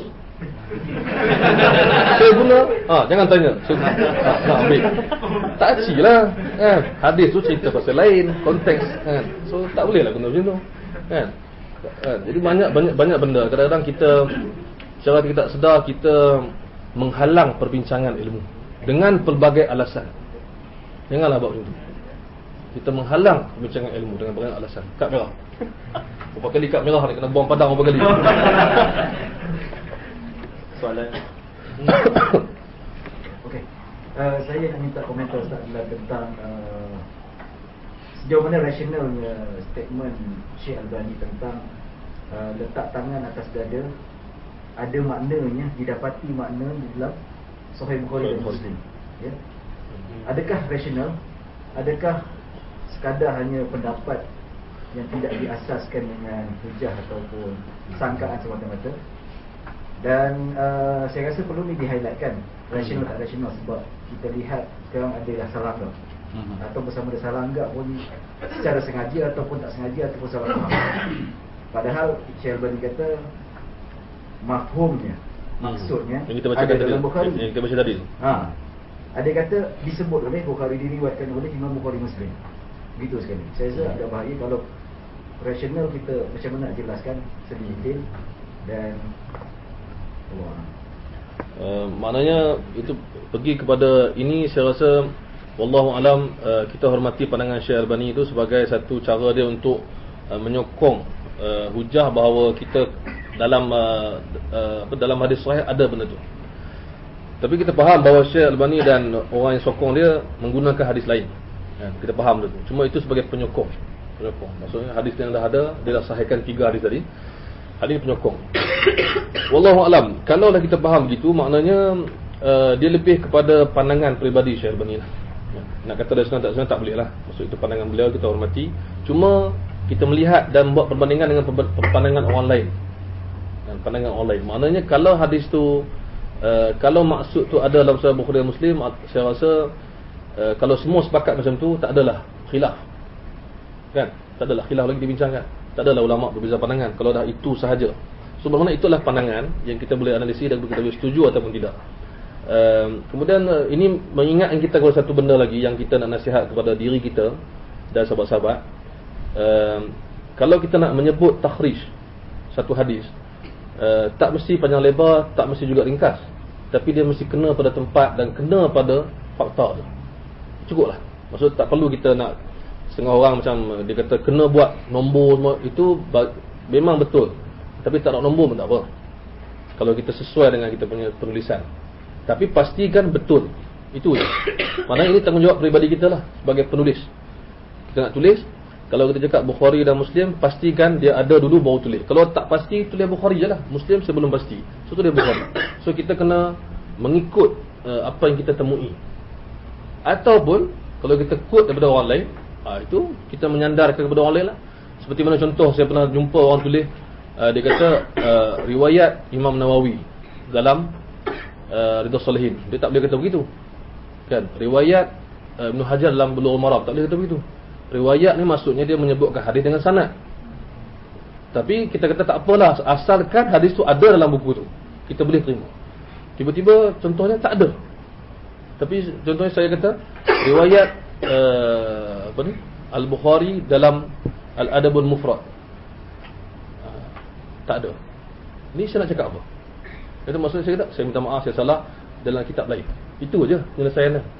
So kita tak boleh, dan bila kita, satu lagi, bila kita menterjemahkan takhrij orang lain, kita kena hati-hati. Takut kita salah. Itu je. Sama lah saya ke siapa pun, kita semua sama. Nak terjemah takhrij, kena hati-hati. Dia sebut Rawahul Bukhari mu'allaqan. Apa maksud dia? Okey. So tak boleh kita terjemah riwayat Bukhari, titik. Dia sebut mu'allaqan tu. Tak amanah kita pada dia. Kesian kat dia. Dia dah cakap dah. Kan? Ataupun rawahu zakarahu Imam Muslim fi muqaddimatihi. Dalam muqaddimah Imam Muslim disebut. Muqaddimah dia dengan hadis kita asal tak sama manhaj. So kita tak boleh kata riwayat Muslim. Orang akan faham dalam Jami' Sahih, dalam Musnad Jami' Sahih, dalam Musnad Sahih. Macam tu juga dengan apa ni.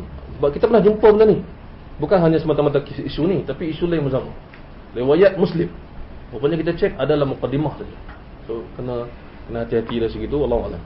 Saya sambung sikit dengan Ustaz Syarizan berkenaan dengan yang makna tu. Ada dah ulama-ulama sebelum Nasrani Albani yang kata walaupun Bukhari tak sebut, tapi makna dia ada dalam Bukhari. Satu. Dua, ialah ada dalam metodologi salaf yang menggunakan cara.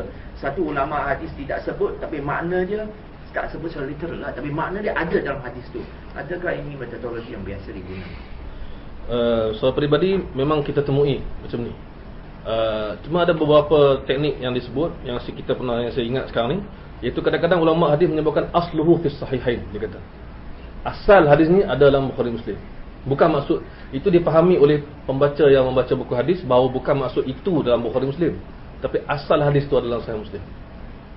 Maksudnya hadis itu mungkin ada penambahan tertentu, pengurangan depan belakang, maklumat lengkap tentang nama, maklumat tambahan, tapi asal dia ada dalam Bukhari Muslim. Itu memang digunakan oleh ulama. Tetapi mereka menggunakan dengan berhati-hati lah. Maksud dia yang gunakan dan kita yang baca, dua-dua faham. Oh, ini bukan maksud Rawahul Bukhari fi Sahih, bukan. Maksudnya asluhu fi Sahihain. Asal tu ada. Dan sebahagian lagi ulama kata begini. Dia kata hadis ni dhaif tapi makna ni ada dalam Sahih. Ada. Hadis dhaif, makna dalam Sahih. Di mana yang saya ingat sekarang, ingatan saya Ibn Rajab Al-Hambali dan lain-lain lagi yang menghuraikan hadis la yu'minu ahadukum hatta takuna hawa taba'an lima ji'tu bi. Yakun takun. Yakun hatta yakuna hawahu taba'an lima ji'tu bihi. Hadis nombor 41 dalam buku 40.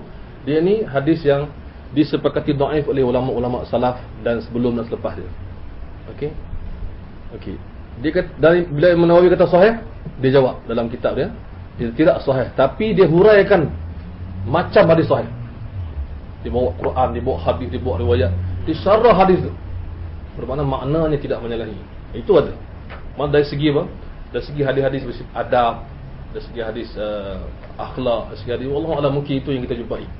Maksud dari segi ibadat wallahu a'lam. Kalau dalam bab ni soalan kedua sifu tu, adakah ulama salah bab sini, dalam bab ni saya rasa wallahu a'lam, kita pun Syekh Al-Albani pun tak sebut dalam buku dia. Maksudnya siapa yang kata begitu? Wallahu a'lam. So ni terlalu teknikal. Kalau teknikal. pasal mengikut nafsu itu di general tak masalah, tapi teknikal. Teknikal betul lah. Untuk mengatakan dia ada, makna dia ada dalam Bukhari, itu yang tak jelas ke sana. Kalau dia kata begitu, dia akan buat macam ayat-ayat yang menghuraikan lagi lah. Maksudnya dia kata ini diambil daripada, diistimbat daripada, itu mungkin ada. Tapi nak kata ala sadrihi ni, sebab Syekh Al-Albani dia kata begini, dia kata dalam buku dia tadi kita baca kan, dia kata kalau siapa tatbik apply kaedah ni, confirm jadi ala sadrihi. So sebenarnya ada orang dah buktikan tak begitu pun semestinya. Kan dia berkata au qariban minhu, ataupun hampir-hampir sama lebih kurang. So tak adalah satu benda yang sebenarnya itu agak lain daripada kesimpulan dia yang di belakang tu, yang kita akan ataupun kita dah tengok sama-sama yang kita sebut tadi, ini sahaja, yang lain tak ada. Ya. Dan saya rasa wallahu alam, kita tak berani nak cakap. Syekh Albani kata ini saja yang sunnah, yang lain sama ada dhaif ataupun tidak ada asal. Kemudian ada orang menambahkan huraian, ini je yang sunnah, ini wajib buat, yang lain tak betul. Jadi nampak tak? Dia akan terus ke arah tu. Akhirnya hanya ada satu qaul saja. Satu je. Simpulannya. Maksudnya yang saya nak kritik pada hari ini, bukan masuk nak kritik pribadi, nak kritik berdasarkan apa yang orang tersebut, ialah tu. Yang satu-satunya yang ada itu je yang kita nak minta sahabat-sahabat kita fikirkan balik. Bolehkah kita terima satu tu saja yang betul, yang lain tidak? Itu je. Bukan nak kritik keseluruhan daripada awal sampai habis. Ya. Ada sebarang soalan lagi? Jangan takut. Nak tanya, daripada tajuk yang Ustaz bagi ini, sedekah tidak ada ni bukan sunnah salafus soleh. Adakah maksud Ustaz ni memang bukan sunnah, ataupun dia masih terbuka ataupun ikhlas? Dia maksud kata kalau kita bayar, kalau kita tengok pada apa yang saya bentangkan tadi, dan kalau saya boleh tunjukkan lagi apa yang bahan saya jumpai, itulah kesimpulan yang saya buat. Bukan saya buat kesimpulan, tapi inilah dia. Dan pernah disebut oleh Dr. Mahir Yasin. Rasa Mahir dia salah. Kan nak kena fikir Mahir apa. Dulu tak macam tu. Sekarang ni. Jadi doktor tu, kalau nak dikaitkan apa pandangan saya bersetuju dengan pandangan doktor tu lah. Dia yang kata dalam buku dia bahawa tidak ada qaul daripada mana-mana salafus soleh yang kata begitu, yang buat begitu dan kata begitu. Dan terbukti tadi bila Syekh Albani sebut ada salaf yang buat, sebenarnya hujah yang dia bagi pun masih boleh dibincang lagi. Betul ke Ishaq bin Rahawi buat begitu? Betul ke Imam Ahmad buat begitu? Betul ke Qadhi Iyad buat begitu? Itu maksudnya. So memang kesimpulan yang saya sampaikan tu ialah, kalau sahabat-sahabat semua boleh ingat balik pada awal apa yang kita cerita hari ini, memang tak ada seorang pun daripada kalangan salafus soleh di kurun awal dan tarik belakang sikit masuk imam mazhab, masuk imam hadis dan masuk di belakang, tak ada seorang pun qaul dia begitu dan tak ada seorang pun amal dia begitu. Bukan saya nak kata ni bukan sunnah apa ni, sebab itu bukan hak kita, tapi sebenarnya ialah salafus soleh punya amalan salafus soleh. Mana saya nak kaitkan balik dengan yang kita kata tadi, kita memahami Quran dan hadis mengikut fahaman salafus soleh. Itu maksud dia. Saya nak kata pandangan saya tak tahu ni sebab bukan pandangan saya. Tapi kalau nak katakan begitu, pandangan yang kita nak sampai dia adalah tajuk tu. Maksudnya tidak ada salafus soleh yang terbukti berpendapat atau beramal sebagaimana yang Syekh Albani kata. Itu maksud saya. Maksud saya. Maknanya bersedekah selain tidak ada lebih sunnah daripada bersedekah tidak. Oh, itu kesimpulan lain, tak boleh cakap. Kalau kita cakap nanti jadi macam kena kita balik. Kita perlu buktikan pula percakapan. Saya tak kata begitu dan tak mesti begitu. Ya, tapi sunnah ni ialah meletakkan kanan atas kiri. Itu confirm. Itu confirm. Di mana sebagaimana kata Ibn Qayyim, khilaf. So buatlah ikut mana yang terpulang. Imam Ahmad orang tanya, dia kata apa? Ya, faqasura qalilan, kalau tak surah la bas. Itu cara kita menjawab. Kita tak kata ni tak sunnah maka sunnah dia ialah ini. Tapi semuanya adalah di bawah meletakkan kanan atas kiri. Itu cara lebih selamat. Jadi tak mau lari daripada kesilapan masuk kesilapan kedua. Tak mau. Alhamdulillah betul. Kan? Nanti kita kata, jadi Ustaz Lan kata bawah pusat adalah sunnah pula. Ataupun lebih sunnah. Itu kita tak kata ni. Kan? Tak ada ulama pun. Kita cuma cakap apa yang ulama cakap. Itu je. Sebab kita tak boleh kata pandangan peribadi tanpa ada rujukan. Okey, saya dah beritahu rujukan. Kalau ada yang saya cakap tu tak ada rujukan, minta sahabat-sahabat tanya balik dan kita akan jelaskan dan cek balik. Okey. Tak nak nanti orang salah faham kita pergi. Kesimpulan yang saya boleh buat bahawa bila kita nak simpulkan sunnah atau tak, kita pelakuan para sahabat, apatah lagi bila benda tu tak didetailkan dalam teks hadis. Ya. Jadi mungkin kita boleh tengok konsistensi di dalam gunakan hujah ni. Contoh dalam penafsiran para sahabat kepada lahul hadis dalam surah Luqman, yang mana para sahabat tafsirkan dia adalah sebagai al-ghina, lagu, muzik.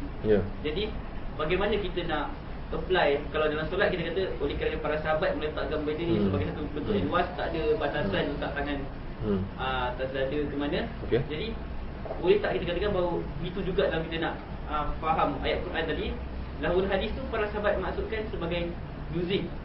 Ini bermaksud bahawa pandangan-pandangan yang muncul kemudian selepas tu dah tak valid, dah sebab para sahabat dah memang clear and cut kata benda tu lagu, muzik. Jadi kalau kita ikutkan manhaj, kita nak konsisten ikut penafsiran sahabat, memang itulah maksud dia. Maksudnya pandangan yang muncul kemudian adalah pandangan yang invalid. Betul tak? Saya punya kefahaman bos. Itulah cara kita nak faham satu nas tadi. Setakat saya faham macam tu juga. Maksudnya kita pastikan benda tu memang benar disepakati oleh sahabat. Kemudian selepas tu bila muncul pandangan yang baru, kita boleh katakan bahawa ini menyalahi ijma' sahabat. Tapi dengan syarat ada ijma'. Itu je lah. Dengan syarat ada kesepakatan.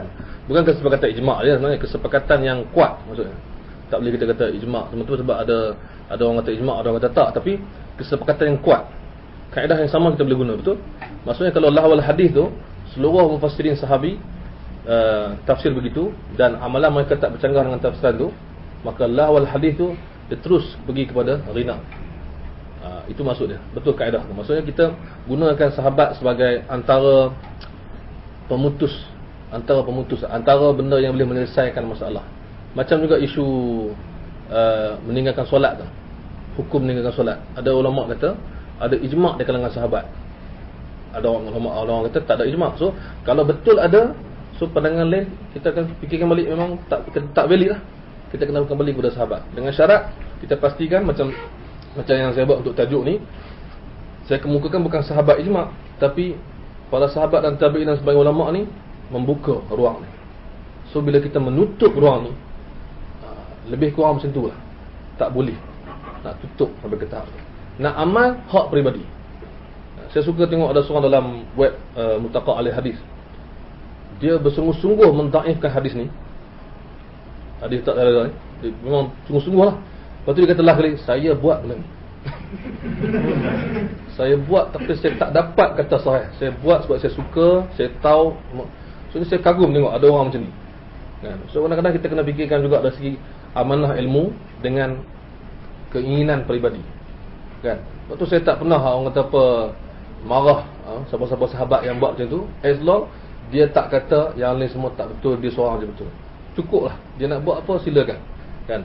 Macam apa saja amalan dalam hidup kita, kalau kita yakin dengan satu benda tu, okey. Kita bincang dengan orang, kita terima, tapi saya nak buat macam ni. Kita hormat. Itu cerita dia hormat. Tapi yang kita bincangkan statement tu. Kesan dia, background dia dan sebagainya tu.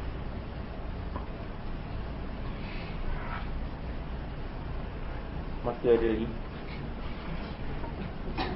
Saya harap apa yang tak jelas kita boleh refer terus kepada saya.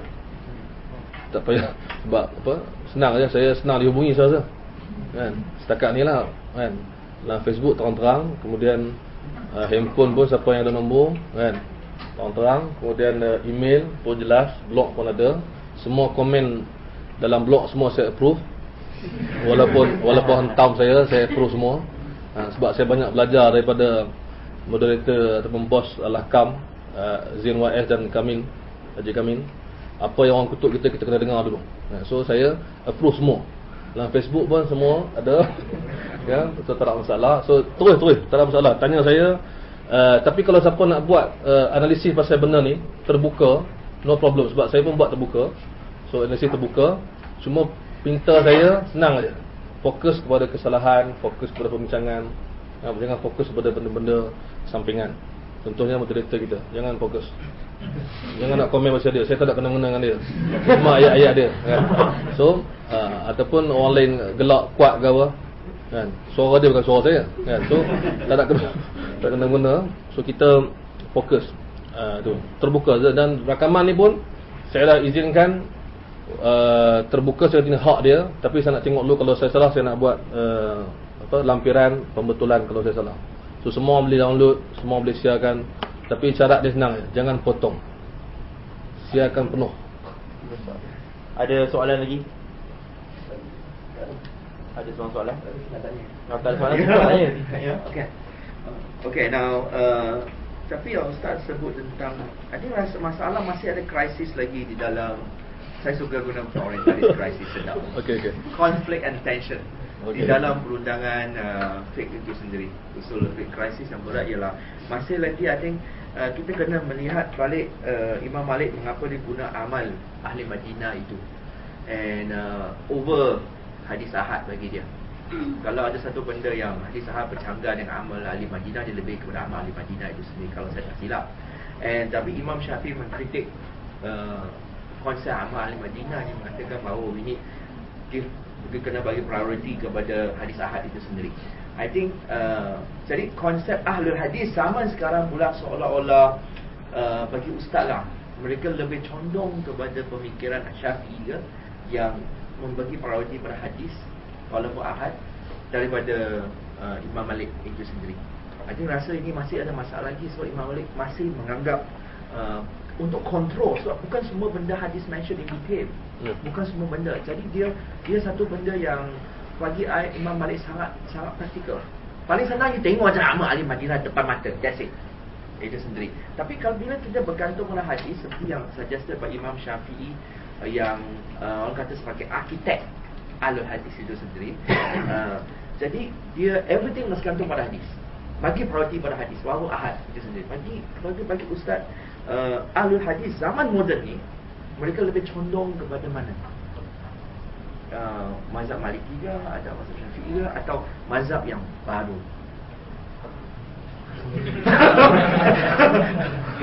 Tahu. Macam-macam besar. Mazhab yang baru. Dia untuk maklumat semua, Sifu ni kalau cakap telefon pun macam ni juga. Dia bagi kita fikir.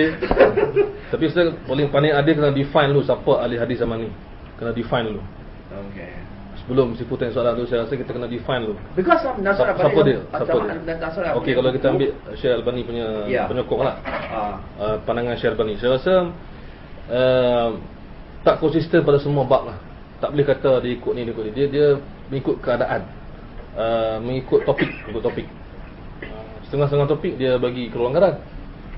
Contoh mudah lah, macam Syekh Albani pegang bahawa muka ni tak aurat bagi perempuan kan.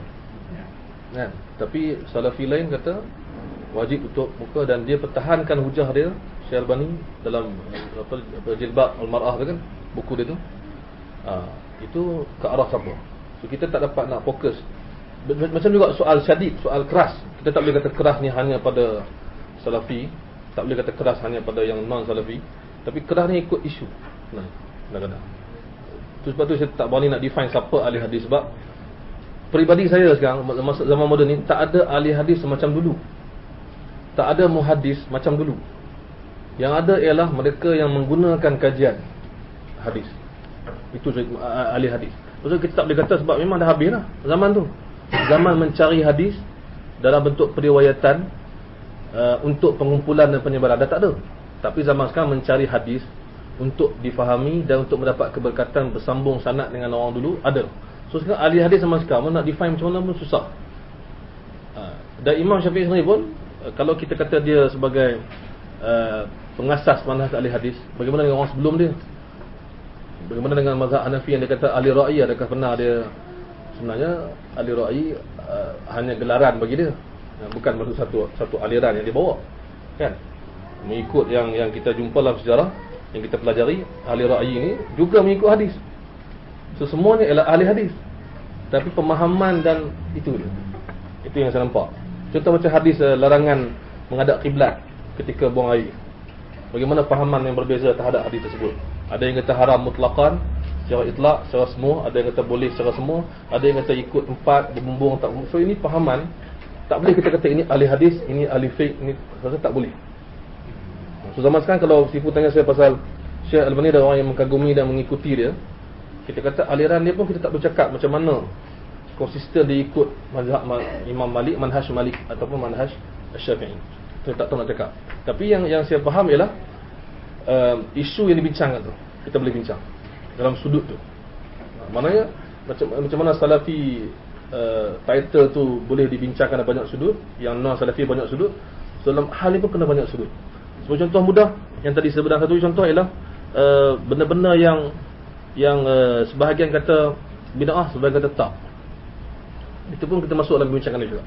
Adakah ni bermaksud yang ni mengutamakan hadis atau ni mengutamakan amalan, ini mengutamakan maslahat. Saya rasa banyak sangat benda yang kita kena buat di sekolah lain, program lain, nak bincang macam mana aliran ni, kan? Macam mimbar. Ada ulama kata mimbar tak lebih daripada 3. Ada ulama kata tak, itu tak kena mengena. Pada saya dua-dua ada something hujah ada yang dibawa, kan? Tapi ada bila kita bincang sama sekarang pula, kan? Kita kena bincang ikut wakil zaman sekarang, keadaan zaman sekarang. Jadi saya rasa begitu contoh.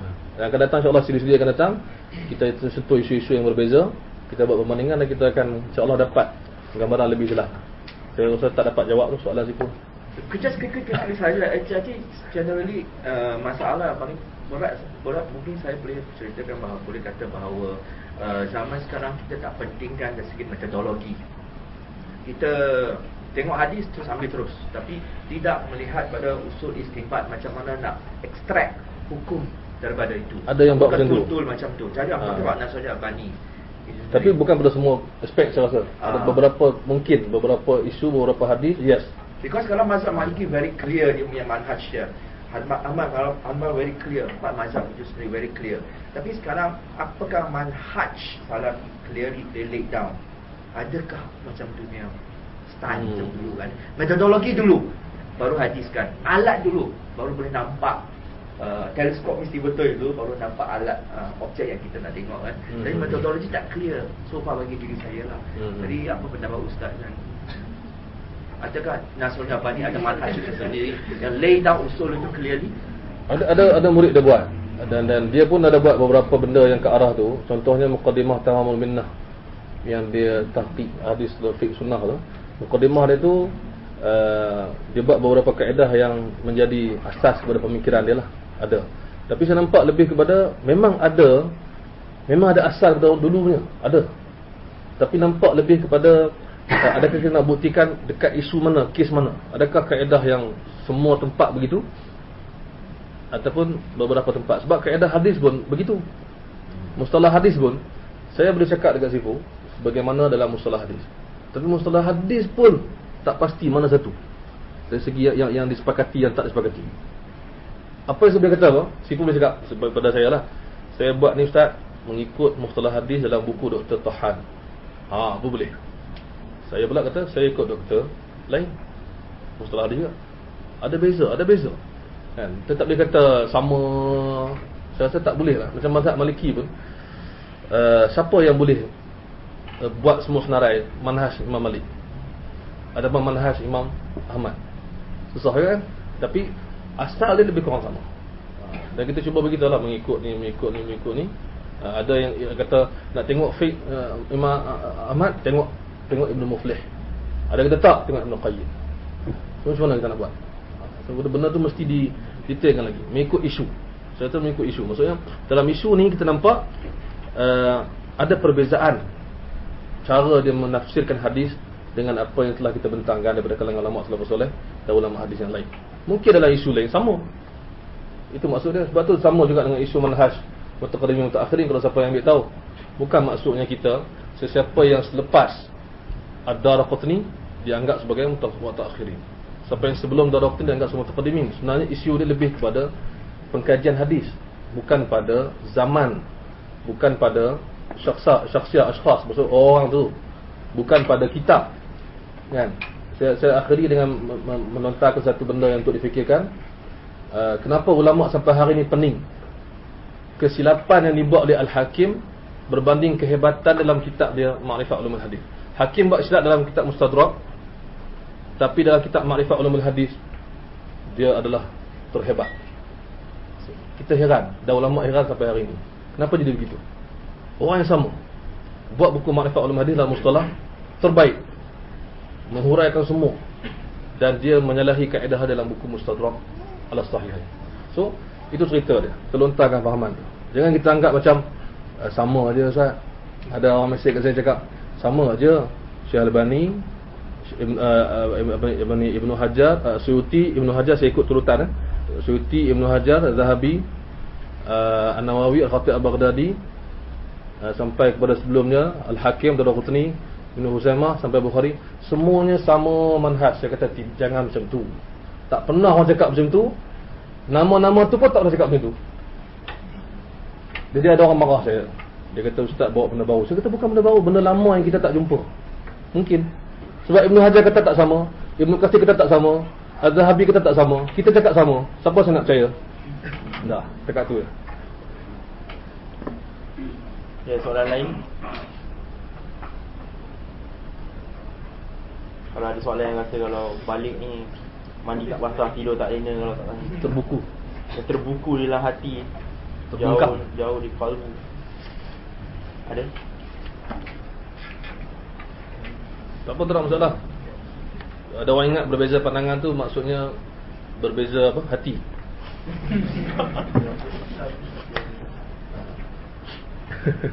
ada orang kata apa, saya tambah sikit. Ada orang kata saya kritik ustaz kat Facebook tu pun tak tercalar imej ustaz. Saya kata lama lah orang kutuk saya.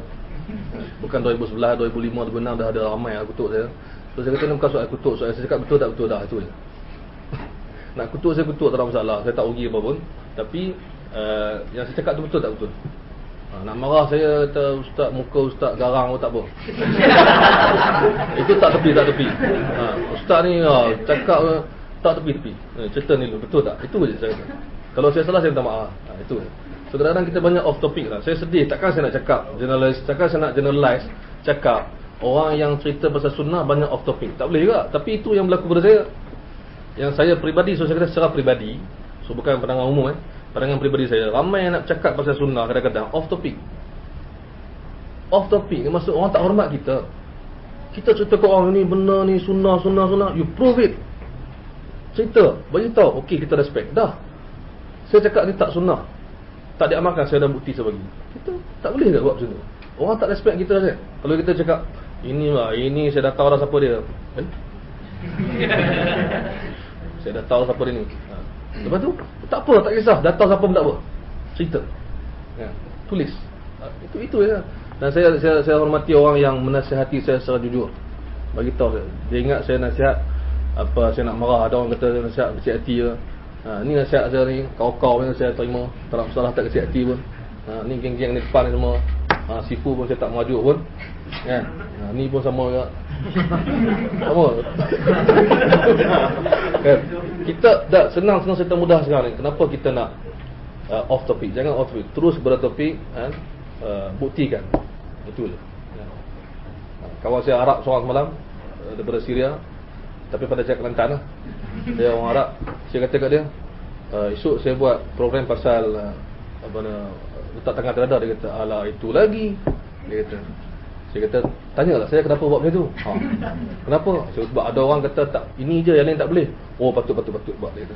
So dia tak tahu apa sebab saya cerita benda ni. Kalau dia kata, alamak saya itu tak habis-habis itu je. Dia pun tak pernah datang pun kan. Tapi dia tu lah, dia tak pernah datang program pun. Tapi dia tahu lah balik-balik yang tu je. Maksudnya dengar Arab pun tu juga kan. Tapi saya rasa kalau balik-balik yang tu, kita positif lah. Apa sebab. Kemudian kalau ulang pun banyak kali pun bagus juga, kita boleh ingat kan. Dan satu lagi soalan saya, tanya semua orang yang hadir ni, pernah tak anda ikuti program tentang isu ni macam hari ni? Kalau pernah, beritahu saya. Di Malaysia atau dengar, pernah tak ikuti? Itu soalan saya. Orang yang kutuk saya kata asyik-asyik tu, bila asyik-asyik ni?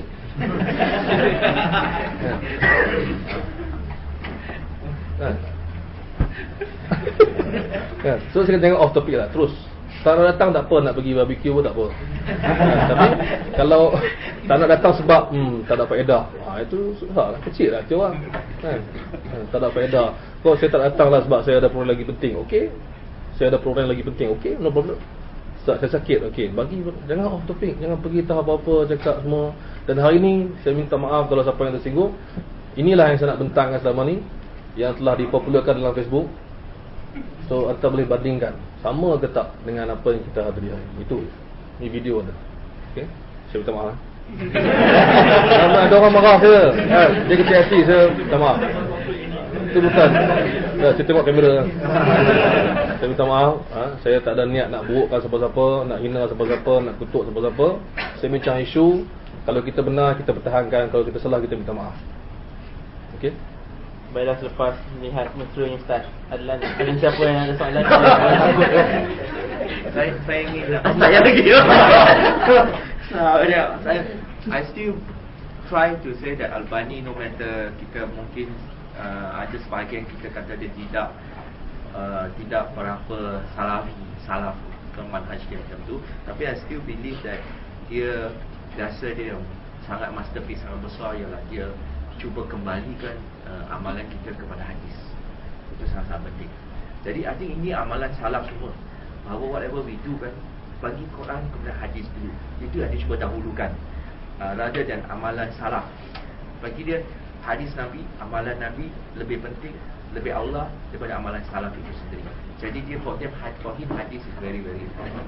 So kalau dia cuba nak buat sedaya upaya, berjaya atau tidak itu lain. Tapi bagi saya usaha dia ialah dia cuba untuk kembalikan semua amalan in detail solat itu kepada hadis Nabi dulu. Kemudian amalan salaf letak pada ketiga ke keempat ke, comes later. Itu bagi saya itu contribution yang besar. Berjaya atau tidak itu lain cerita. Jadi bila trend ini di set, masalah kita sekarang, bila orang datang kemudian bila baca buku dia, bila tak faham metodologi dia, mungkin akan semua benda bergantung pada hadis saja. Itu macam kita sebut tadi tak macam tu.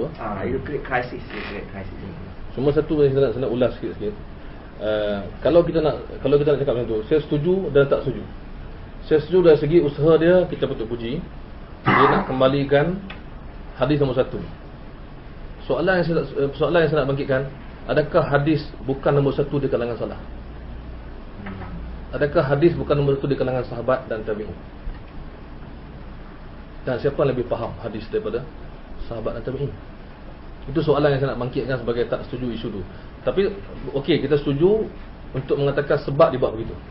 Berjaya atau tidak, kita nombor 2. Cuma saya nak bangkitkan orang yang tak setuju dengan dia, bukan sebab tak setuju manhaj tu. Bukan tak setuju cara dia saja, tak setuju manhaj tu sendiri. Maksud dia tak setuju manhaj tu sendiri, maksudnya mengatakan bahawa apa-apa pun hadis salah nombor 2. So salah ni dengan hadis, sahabat dengan hadis, nombor berapa? Dalam diri sahabat tu nombor berapa hadis? Itu maksud saya. So kalau kita faham sahabat Nabi ni, dia bukan ya bertawuna fadlan min Allah, itu je. Dia nak Allah redha dia je. Dia lagi hebat niat dia dan amalan daripada kita. So kalau kita ikut dia, adakah kita bermakna kita meninggalkan hadis? Itu siri yang kedua. Dari banyak teknikal lah. Teknikal ialah benarkah sahabat buat begitu, betul tak tidak fakta tu. So ada banyak lagi teknikal. Tapi secara umum dia, saya yakin dan percaya salafus soleh, sahabat dan tabi'in dan sebagainya meletakkan hadis tu sebagai tinggi dalam hidup dia. So kalau kita tak boleh kata mereka ni macam kita, maksudnya kejap gitu, kejap gini, tak. So bila kita nak kembali kepada hadis, sebab tu ramai orang, Syekh Albani sendiri sebut dan semua orang sebut, kembali kepada hadis dan Quran mengikut fahaman salafus soleh. Tak boleh lari daripada syarat tersebut. Kalau tak ada syarat tu, makna kita pisahkan benda yang memang dah satu. Itu maksud saya. Itu pandangan saya lah. Yalah, itu kritikan itu takkan, isu ni memang akan perpanjangan lah, kerana memang kita tak tahu bahawa sahabat salaf mencintai Nabi lebih dari segala-galanya.